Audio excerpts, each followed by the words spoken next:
Para assegurar que a cera do encaixotamento foi bem unida à cera do debrum e, consequentemente, para não haver escoamento do gesso durante o vazamento, nós podemos preencher essa caixa de cera com água, como estamos vendo aqui. Não apresentando vazamento da água, nós podemos então proceder ao vazamento do modelo de gesso. Por quê? Porque não vai haver então escoamento do gesso durante a vibração para o correto escoamento.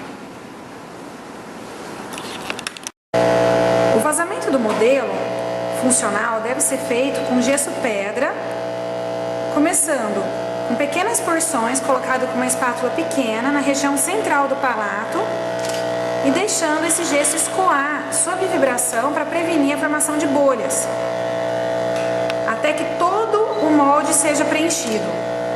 É importante ressaltar que o gesso tem que ser tipo pedra ou especial, para resistir às tensões de prensagem da resina acrílica termopolimerizável e também para resistir à demuflagem e à liberação desse modelo da mufla.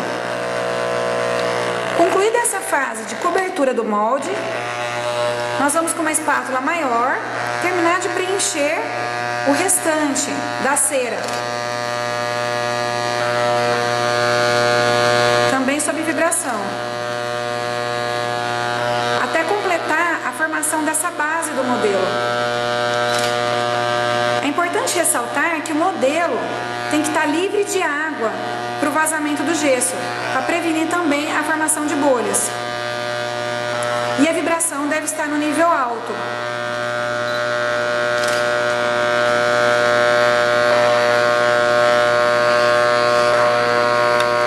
Concluído o vazamento do gesso, nós vamos aguardar um período de aproximadamente 1 hora para a presa do gesso e então remoção do modelo.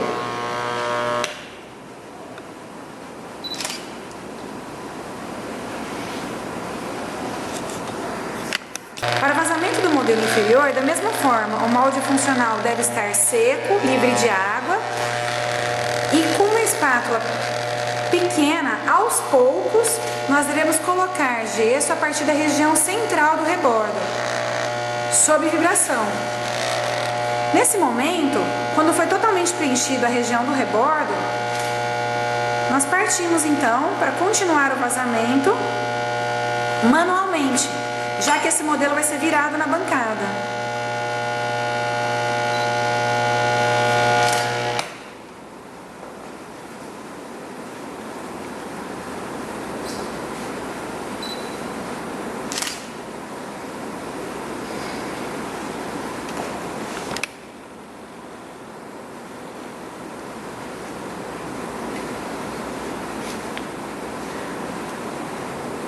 Concluída essa fase, nós iremos, sobre um azulejo ou sobre uma pia de pedra, verter esse modelo. Para isso,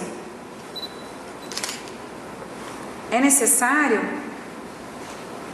colocar uma porção de gesso nessa região, onde o modelo vai ser vertido.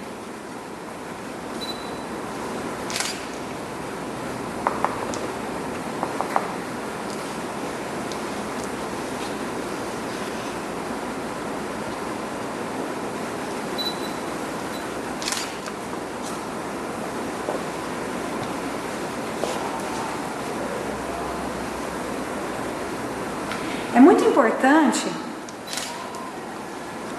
no momento de construir a base do modelo, que ela tenha uma altura de aproximadamente 2 a 3 centímetros e que é na região da papila, no inferior, ou do tuber, no superior, que não fique uma parede fina de gesso. Nós devemos construir uma muralha de gesso, uma base de gesso nessa região. Como pode ser visto agora, nesse momento. Por quê? Porque se ficar muito fina essa espessura, quando esse modelo for prensado, ele irá se fraturar.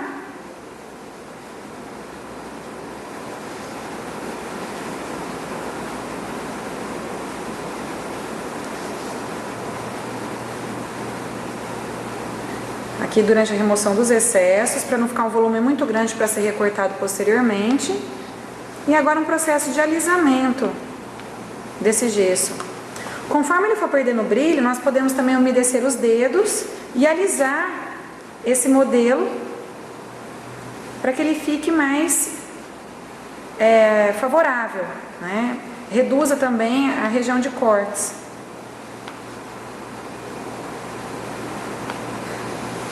Um outro fator que deve ser observado é que também nós não podemos passar muito gesso da região da cera. Quanto mais gesso extravasar além da borda de cera, mais difícil vai ser para retirar o modelo. Isso vale tanto para a moldagem funcional quanto para a moldagem anatômica.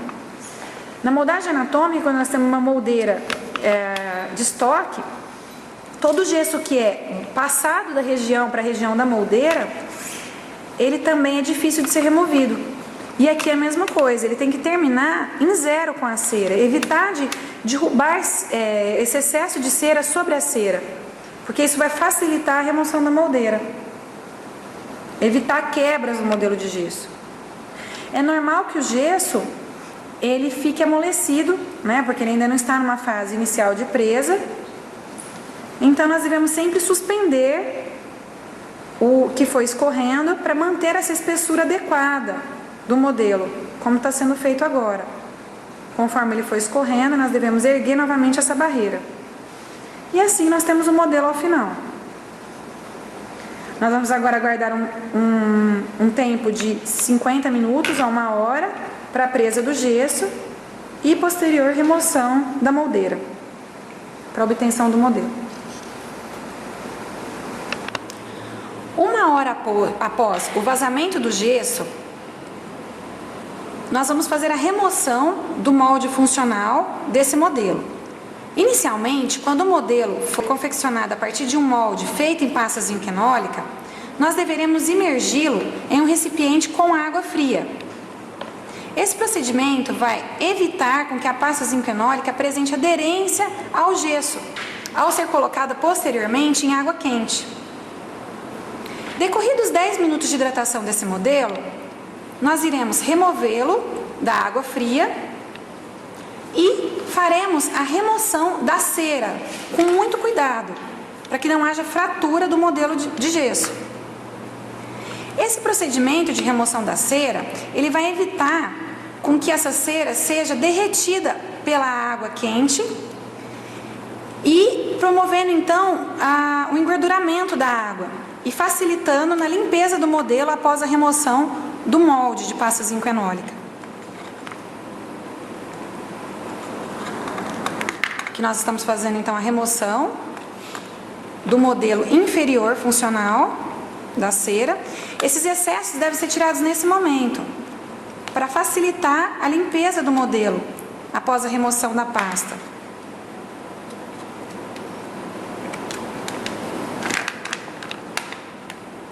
Faremos isso tanto para o superior quanto para o inferior neste caso, porque ambos foram confeccionados com pasta zinquenólica.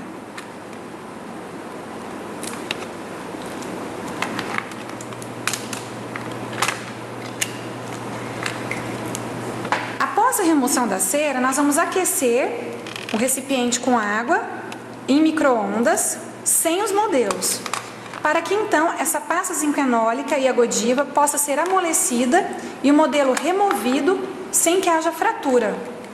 Após a hidratação do modelo em água fria, vamos colocá-lo em uma água quente, até que seja verificado o amolecimento da pasta zinquenólica e da Godiva. Nunca deveremos aquecer o modelo no micro-ondas, juntamente com a água, e sim apenas a água, para não danificar o modelo.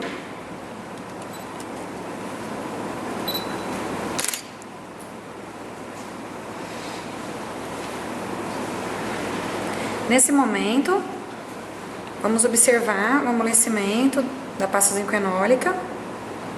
Ainda não está totalmente amolecida, então deveremos aguardar mais um tempo.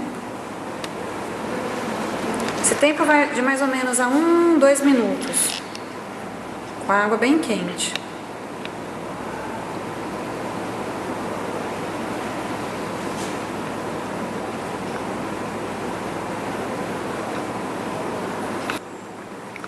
Nesse momento, a pasta zinquenólica já atingiu um nível de amolecimento satisfatório para a remoção do molde funcional do modelo. Então, nós vamos removê-lo da água quente e, com auxílio de uma faca, iremos retirar a pasta zinquenólica pelas bordas. Assim, o molde pode ser removido. Como falamos anteriormente, olha como o modelo saiu limpo da remoção do molde. Por quê? Porque ele foi previamente hidratado em água fria antes de ser colocado em água quente. Ou seja, a pasta zinquenólica, ela não teve aderência com o modelo de gesso. E o molde ficou limpo e satisfatório. É interessante nesse momento fazer uma limpeza minuciosa do modelo, ou seja, colocá-lo em água corrente e, com o auxílio de uma escova e detergente, limpar os resquícios de cera e de material de moldagem.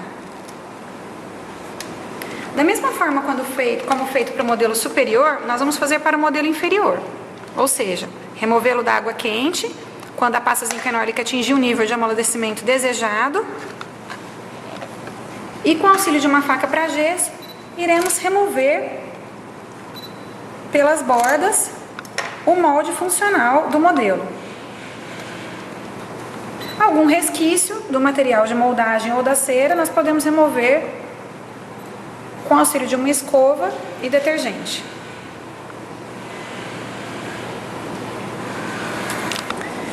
E aqui nós temos uma vista final dos modelos limpos, após a remoção do molde, tanto superior quanto inferior, e após a limpeza com água quente, escovinha e detergente. Nesse momento, nós devemos proceder ao recorte desse modelo funcional. Para isso, é necessário ter muito cuidado para que a gente não tire aquele debrum de cera que nós fizemos, para assegurar a espessura da borda da prótese e para proteger a moldagem do selado periférico. Precisamos sempre fazer esse recorte com uma margem de segurança. Então, aqui termina o debrum em cera e aqui, então, nós fazemos uma marcação com a lapiseira de mais ou menos 2 milímetros.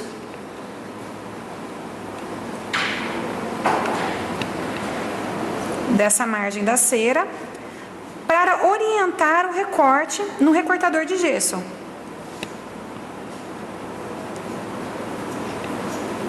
Por quê? Porque é muito comum nesse momento nós invadimos essa área. Nós não queremos invadir, porque ela que nos dá a margem de segurança do molde funcional. Então, a gente vai recortar nesse momento. E olha como o modelo já está, como ele foi vazado sobre a bancada, olha como ele já está reto aqui na parte inferior, tanto o superior quanto o inferior. Então, nós vamos somente desgastar os excessos laterais, tá? Nessa margem de segurança, que equivale a uns 2 milímetros, mais ou menos, além da borda delimitada pela cera. Faremos isso tanto para o superior quanto para o inferior. Com muito cuidado tem que ser feito esse recorte. Por quê? Porque se eu invadir essa região, nós vamos perder a moldagem funcional. Teremos que fazer uma outra moldagem, um outro modelo.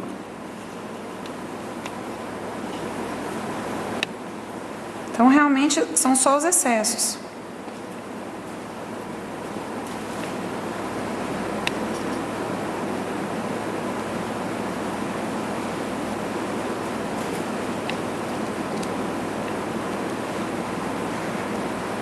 Concluída essa delimitação, nós vamos partir então para a remoção desses excessos em recortador de gesso. Aqui nós temos uma vista dos modelos finais, após o recorte do gesso, né, no recortador de gesso. Para fazer um acabamento mais refinado, com uma faca de gesso, nós iremos remover a rebarba,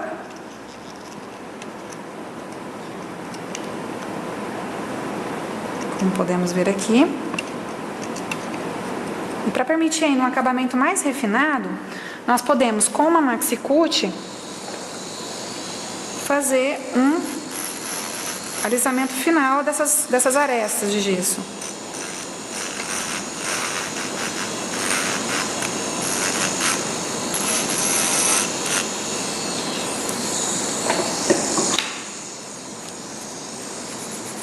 ou até mesmo passar uma lixa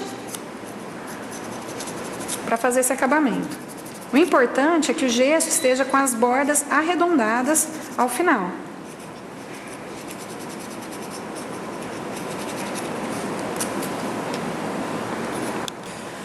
Aqui nós temos uma vista final dos modelos funcionais após o acabamento das bordas e o recorte do gesso. Então as bordas ficaram lisas, arredondadas, né, após o recorte no recortador de gesso, a remoção das bordas mais cortantes com uma faca de gesso, o alisamento com maxi-cut e com lixa. E é importante nós ressaltarmos aqui visualmente a diferença entre um modelo funcional e um modelo anatômico. No modelo anatômico, nós não temos, como pode ser visto aqui, essa preservação da borda da moldagem, que nós fizemos a partir da cerutilidade, durante a confecção do debrum. Ou seja, esse modelo realmente é só para delimitação da área chapeável, para então fazermos uma moldagem funcional e aí sim delimitarmos essa moldagem funcional para que nesse momento a moldagem do selado ela seja preservada e ao mesmo tempo durante a prensagem da resina acrílica nós possamos ter uma borda da prótese numa espessura adequada. Ou seja, esse procedimento ele assegura a espessura da borda da prótese e ao mesmo tempo assegura que a moldagem funcional que você fez na região do selado periférico com Godiva seja preservada durante os procedimentos de prensagem e acrilização da resina acrílica. Aqui nós temos uma vista do do modelo superior, diferença entre o modelo anatômico sem essa borda, tá? Um modelo mais baixo. Aqui nós temos um modelo mais alto também, porque para resistir às tensões de prensagem e acrilização.